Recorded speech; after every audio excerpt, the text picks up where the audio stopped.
Anti eviction پہ ہم نے ایک بل لائی ہے جو لینڈ کا یہاں ایک بہت بڑا مسئلہ ہے.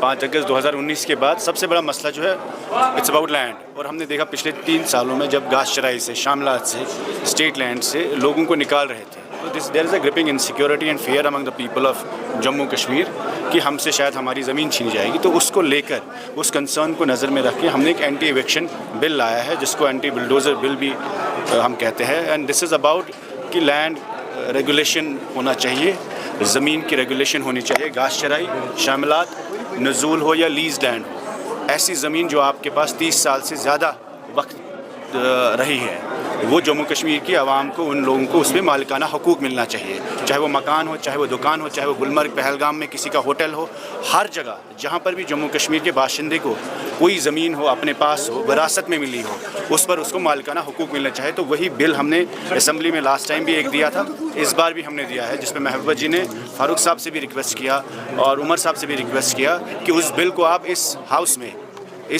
پاس کریں. یہ زمین کا مدعا جموں کشمیر کے ہر عوام کا مدعا ہے. چناب میں، پیر پنچال میں، پہاڑی ہو، گجر ہو، ہندو ہو، مسلمان ہو، یہ مسئلہ سب کا ہے. And this is about turning the state land into the people's land. So this is an bill aim to provide the land security to the people of Jammu Kashmir. اور ہماری کوشش ہوگی کہ اس ہاؤس میں، کیونکہ سب نیشنل کانفرنس کے بعد نمبرس ہے، بہمت ہے، ان کے پاس ایبسولوٹ میجورٹی ہے، تو ہمارے 3 لوگ بھی ہے، باقی جو انڈیپینڈنس بھی ہے، everybody is on the board that there should be land guarantees security bill should be passed in this house. اور اس وقت ہم عمر صاحب سے بھی as a leader of house, speaker صاحب سے بھی اور باقی سب لوگوں سے بھی جو نیشنل کانفرنس کے ہے، کانگریس کے ہے یا بی جے پی کے ہے، کہ یہ مدعا زمین کا ہے اور اپنے لوگوں کو، اپنی عوام کو زمین کی سیکورٹی دینا یہ ہم سب لوگوں کی ذمہ داری ہے. جب ہمارے پاس حکومت نہیں تھی، ہم سب پریشان تھے جب یہاں بلڈوزر چلے. جب ہمارے پاس JCB لگے دکانوں پہ، مکانوں پہ، ہر شخص، کٹھوا سے کشتواڑ تک، کیرن سے لے کر گریز تک، جموں میں، کشمیر میں ہر شخص پریشان ہوا. تو we are requesting everybody in this house that this bill should be passed and the PDP's land bill should be supported. اور وہ ہم نے ایک کنڈیشن بھی رکھی ہے جو راجیہ سبھا میں کل پولنگ ہونے جا رہی ہے. تو ہم نے ایک ایشورنس مانگا عمر صاحب سے کہ آپ کمٹمنٹ کریے کہ اس بل کو آپ اس ہاؤس میں پاس کریں گے، ہم آپ کو ووٹ دینے کے لیے تیار ہیں.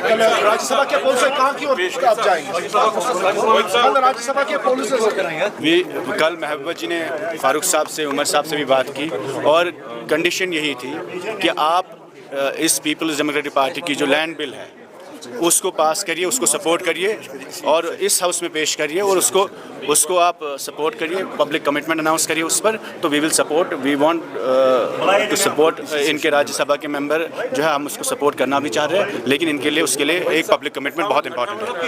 58 پرائیویٹ ممبرس کی طرف سے جو ڈسکشن کرنے کا پرستاؤ کیا گیا تھا، تو اس میں PDP کی طرف سے وقف پہ بھی جو ترمیم ہے وہ بھی کہا گیا تھا، لیکن وہ ڈراپ کر دیا. دیکھیے، وقف کا جو مدعا ہے وہ سب سے سینسٹیو ہے ہم سب لوگوں کے لیے. This is about an issue of faith, religion. یہ ہماری مسجدوں کا، زیارتوں کا، قبرستانوں کا مسئلہ ہے. اس پر کوئی سیاست کی بات نہیں ہے. پوری ملک میں وقف امینڈمنٹ بل پہ مسلمانوں نے کافی ریزنمنٹ دکھایا. تو ہم نے ایک پرستاؤ اس ہاؤس میں رکھنے کی کوشش کی جو اسپیکر صاحب نے انیشلی ایڈمٹ کیا اور پھر وہ جو بیلٹ پروسیس ہے اس میں نہیں آیا. تو ہماری گزارش ہے اسپیکر صاحب سے بھی اور حکومت سے بھی کہ وقف کو لے کے جو ریزولوشن پیپلز ڈیموکریٹک پارٹی کی طرف سے ہے، جس میں ہم نے کہا کہ ہمارے جو یہاں پہ میروائز کشمیر ہے، آپ میروائز کشمیر کے انڈر MMU آتا ہے، مسلم علماؤں کا جو مجلس ہوتا ہے، آپ وقف کی پراپرٹیز کو، وقف کے تمام مدعوں کو آپ ان کے حوالے کریے تاکہ وہ ایک ریلیجیس انسٹیٹیوشن ہے، وہ اس انسٹیٹیوشن کو مذہبی طور پہ چلائیں گے. تاکہ حضرت بل میں جو ریسنٹ مسئلہ ہوا جس پہ آپ لوگوں نے بھی دیکھا، for the first time we saw a conflict on the national emblem and the issues of faith. تو وہ جو انسینسٹیو چیزیں جس کسی نے بھی کی، تو اس چیز کو بچانے کے لیے، فیوچر میں ایسے کانفلکٹس کو بچانے کے لیے یہ سب سے ضروری ہے کہ مذہبی انسٹیٹیوشنس کو مذہبی رہنما چلائے. تو اس کو لے کر ہم نے ایک ریزولوشن دیا ہے، وہ اس پروسیس میں ڈراپ ہوا ہے. تو ہماری ریکویسٹ ہے راتھر صاحب سے بھی، آنریبل اسپیکر صاحب سے بھی اور حکومت سے بھی کہ آپ اس ریزولوشن کو اس ہاؤس میں لائے، اس ہاؤس کے بزنس میں لائے. اگر ہمارا نہیں لانا چاہتے اپنا لائے، بٹ اس کو ڈسکشن پہ لائے تاکہ یہ مدعا لوگوں کے ایموشن سے جڑا ہوا ہے، مذہب کو لے کے جڑا ہوا ہے. And this is a time when the Muslims across India are waiting for a message, and I think this is a huge solidarity for everyone whoever is feeling affected.